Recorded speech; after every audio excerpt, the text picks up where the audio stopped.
Hello and welcome to the Peck Pack podcast. Try saying that 10 times fast. to episode 4. We're excited to be here to talk about a pretty sensitive subject today. And we're going to jump right into it. So today we're talking about why we decided to go through and get a divorce and what we feel are valid reasons for divorce, yet things and steps that we can take to hopefully avoid divorce, or that you can avoid divorce if that's something that you're dealing with, struggling with. So first off, we're going to ask Mallory, what are some of the things that led to your divorce and your decision to get out of your marriage? This is a hard question for me to answer on in such an open and everyone can know kind of a situation, kind of a place. People that are close to me know all the details, but I haven't really shared a whole lot with a whole lot of other people.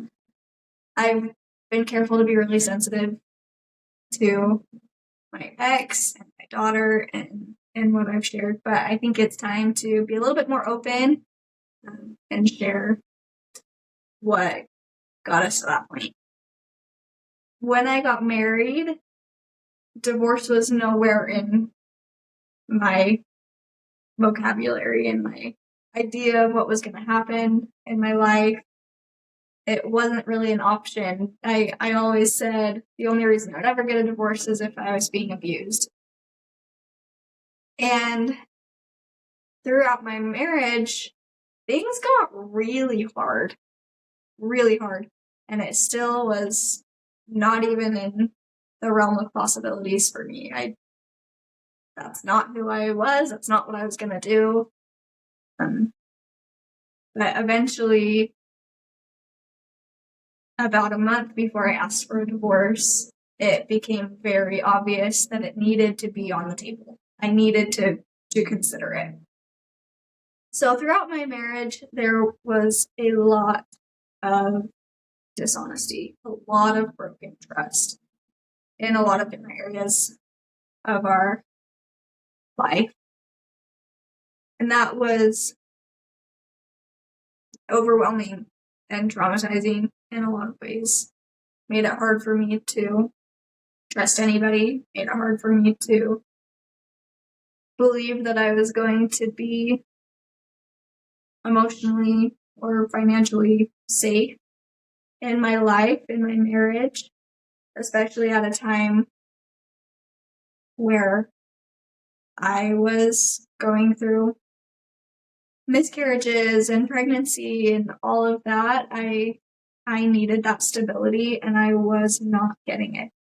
I didn't have a partner that was going to show up for me, and I didn't have a partner that was going to be honest with me. And that was really hard for me to come to terms with, but I got to the point where I just kind of stopped relying on him, stopped hoping, and reached out to my family. They were the ones that supported me in a lot of different ways that I had hoped my husband would be able to fill that role, but he didn't. But eventually it got to the point where I really felt like things were looking up. I thought that things were getting better. And then I found out some news, and my ex has specifically asked me not to share all of the details, so I'll be respectful of that. But this news that I found out about my ex impacted me, it impacted our daughter, it impacted my extended family, it impacted our whole lives, our financial situation, our home situation, our relationships with my family, our relationships with his family. It shook everything.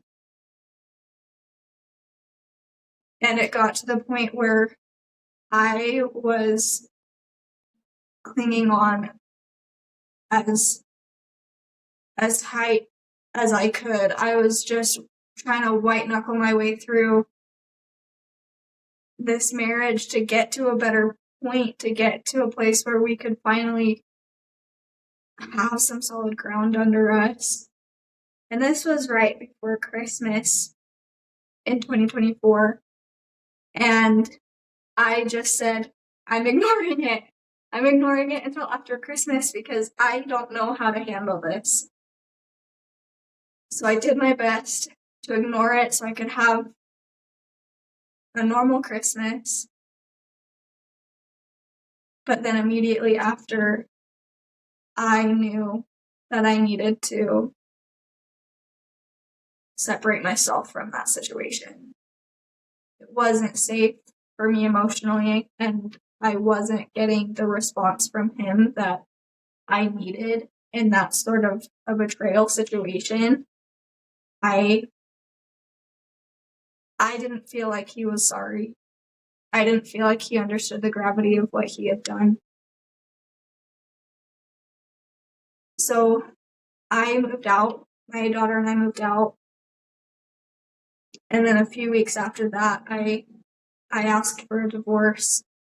And I was really blessed to be able to, we were in counseling, in couples counseling at that time, and I asked for a divorce in counseling. And it was a really interesting experience. There are some parts of that I probably won't share just because it's kind of sensitive, but at first when I asked for a divorce and said I'm done, my ex was like, no, that's not happening. That's not how this works. You're not giving up on this.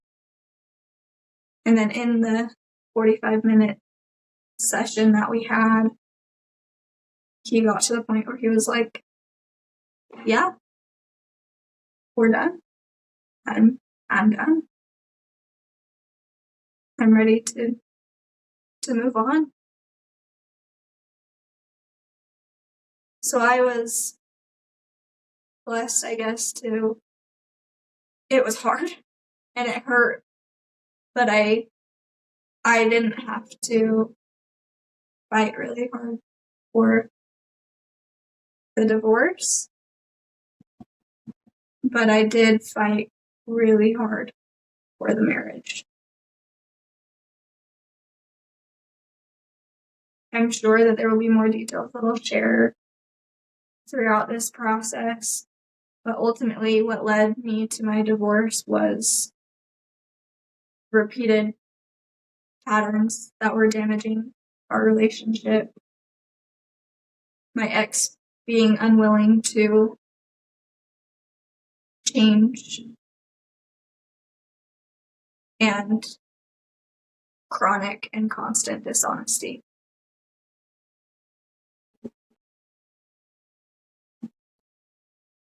Do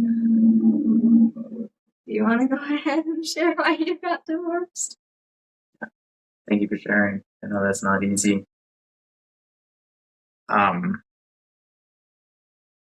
Before I share, so do you feel that it wasn't necessarily that one big thing that he did at the end? It was accumulation of continuously breaking promises and not fulfilling what he did, what he said he would do. For sure. It was definitely all of it. I think if it had I think that one thing at the end really just allowed me to see that divorce was an option and allowed me to see that he wasn't changing for the better, that he wasn't gonna make the changes necessary to provide that emotionally safe space that I need. Absolutely. Thanks for sharing. Love you. I love you too. So, as you might know, I previously mentioned, I've been married twice already. And the first time I got married, right out of high school, we found out we were pregnant, and we immediately started planning the wedding and got married super fast. And we were married for 7 years. And I remember our first year of marriage, it was so hard. We fought all the time. We never agreed on anything. We never felt like we were good enough for each other. And we just had very little respect for each other. And it was really hard. And that was definitely just as much my fault as it was hers, why we were fighting at that time. And I think that's pretty typical.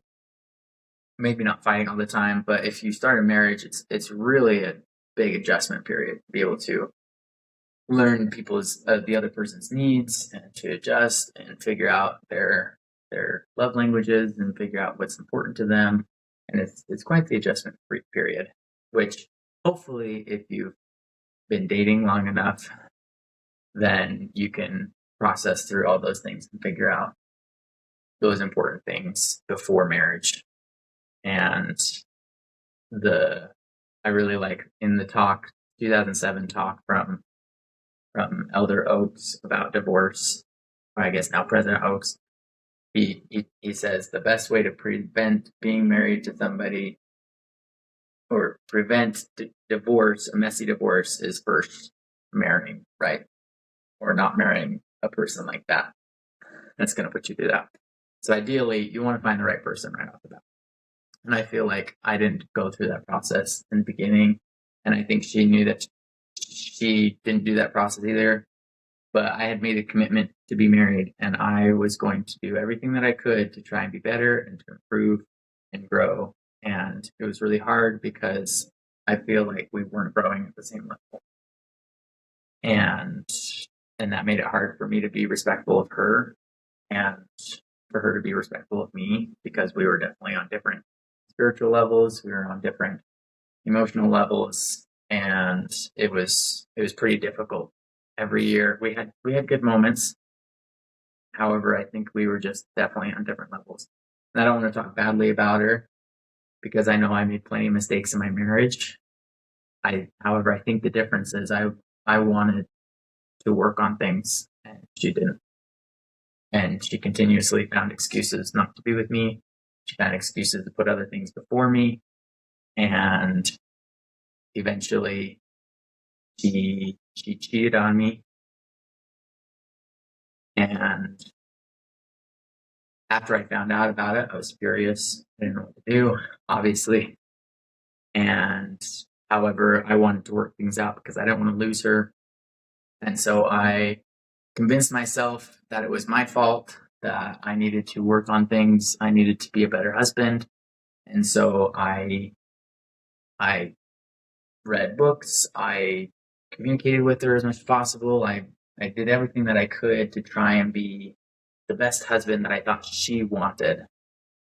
And by doing that, I feel like I lost a lot of who I was and who I am. I started to turn away from God and put her as a priority over my relationship with God. And it pulled me away from God. And the more I tried to go back to God, then it pulled me away from her. And it was really hard. And we decided, after I first found out that she cheated on me, we decided that we were going to make it work. And so several years later, I found out that she was still continuously cheating on me with multiple men. And she had told me that she wasn't happy with me and she wanted to find out why. And I think that was her excuse of being with other men. She was like, I don't love you, so I'm going to find love elsewhere and then try and apply it in our marriage, which is, looking back on it, is a ridiculous idea.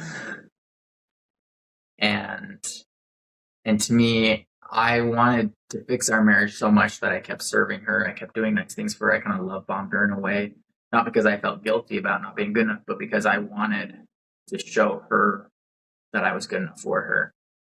And no matter what I did, it just wasn't enough. And she continually chose her phone over me. She would rather sit there and watch TikTok all day instead of spend time with me, it was really hard. And I think a lot of it was I let things get hard because I wasn't strong enough in my beliefs and my own self identity, that I feel like, looking back on it, I needed to plant my roots more deeply and be like, this is what I expect in a marriage. This is what I deserve. This is what you deserve. And I didn't do that as much as I should have. I sometimes just let her do her own thing because I was too scared of her pulling away more. And so sometimes I said it was okay not to go to church, or I wasn't consistent in prayer every night, and got into some habits that were not healthy for either of us. And ultimately what led to the final divorce is I couldn't do it. I couldn't pull the plug. And so we talked about it. She had talked about it since year one, kind of jokingly, or all the time. She would joke about getting a divorce, and eventually I think she wasn't joking from the very beginning, but she kept talking about it, and eventually it kind of became a real thing, especially after she cheated on me again with multiple men. And it was really hard because I still wanted to make things work. And I kind of gave her a choice. I'm like, you can show me that you're willing to make the changes and show me that you want this marriage, because I've done everything that I can, everything I've thought of. And I'm willing to work with you. And if there's things I need to work on, then we can work on things together. We can go to counseling. We can figure things out. And she kind of kept going back and forth, where she'd say she wanted to work on things, but she didn't make any actual changes. And then I'd find out she cheated on me again and again. And so eventually I just, like, I couldn't handle it. So I kind of gave her an ultimatum, and told her, I was like, you either have to choose. At the time it was her phone. She couldn't go without her phone because she had all these guys on her phone, all this attention from her phone. It's like, you can give up your phone and work on our marriage, or you can choose your phone and leave my house. And she ultimately chose her phone and all these guys over me. And that was really hard to overcome. Being disregarded like that from somebody who you love and care about so deeply is really hard. And looking back on it, I wish I had the courage to stand up for my own values and be like, this is what I stand for. This is what we need in a marriage. And if you can't handle that, then we need to move on. But obviously I grew up just like Mallory. Divorce wasn't even an option. I hadn't even thought about it ever. I wouldn't even say the word. Like, it was not something we joked about. I joked about. And so when, like, even after she cheated on me multiple times, I still was willing to forgive her and try to work things out. And I think she just was waiting for a better option to come around, and finally it did. She moved in with another guy, and once she had that stability from another man, she was done with me. And it was hard because she had a hard time breaking ties completely. And I think that happens a lot. People want to hang on to things from their past when they're not fully secure in what they have.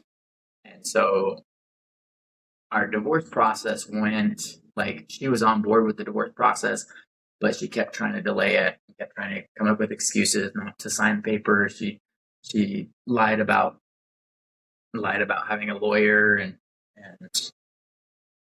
was like, so I had to wait for her lawyer to reach out to me. That never happened. But yeah, I think ultimately what led to our divorce was consistently dishonest. She would lie about even the littlest things, the smallest things that didn't make sense to me. She would lie to friends and family about everything. And she just wanted to get her own way, but she wasn't willing to be honest about it. And that was really hard. And so, yeah, eventually we finally signed divorce papers, and I started my healing process.